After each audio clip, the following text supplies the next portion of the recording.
Guys, I'm starting recording my video and I just lost the question. Oh, there we go. There's so many of them in this list. It's hard when I'm scanning through and picking one to do. Sometimes everything just becomes one giant blur. All right. Brandy's asking effects of mold on the nervous system, possible brain lesions. Yes. So mold can absolutely cause a lot of damage to the brain.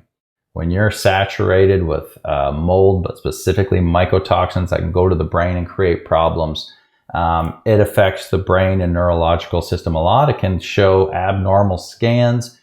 People can end up getting diagnosed with, your MS, your Parkinson's, your lupus, all these things that they don't really know what's going on. They're just basing it on symptoms and, hey, let's tack a name on it. But many times it's mold and or Lyme. But mold on its own can absolutely do this.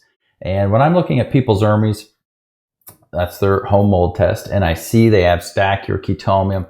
And I have seen such a horrible amount of chitomium in the last month or so from people, like just mind-blowing. And I used to go through a period where there's hardly no chitomium. It's just Stachy, if one of them were showing. Now I'm getting too many with both showing, but now Stachy's the small one.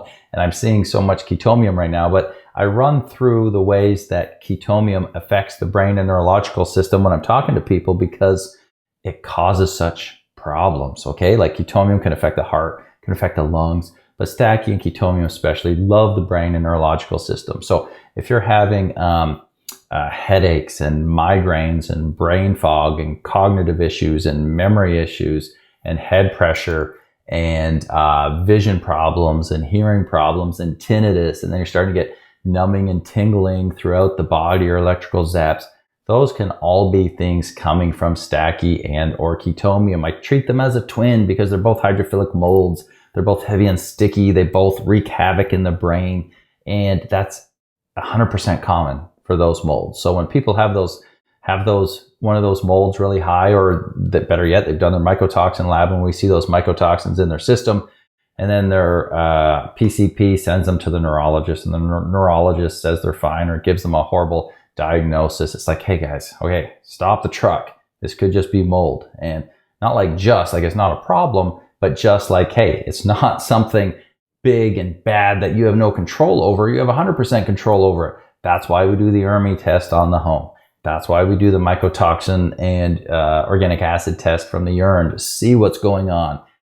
Just take a time out, get that figured out, then get into clean air or implement strategies for lowering the air in your current place. If you can't get out, then we start detoxing the body, get this out. And so many times you see people's brains coming back online bit by bit by bit.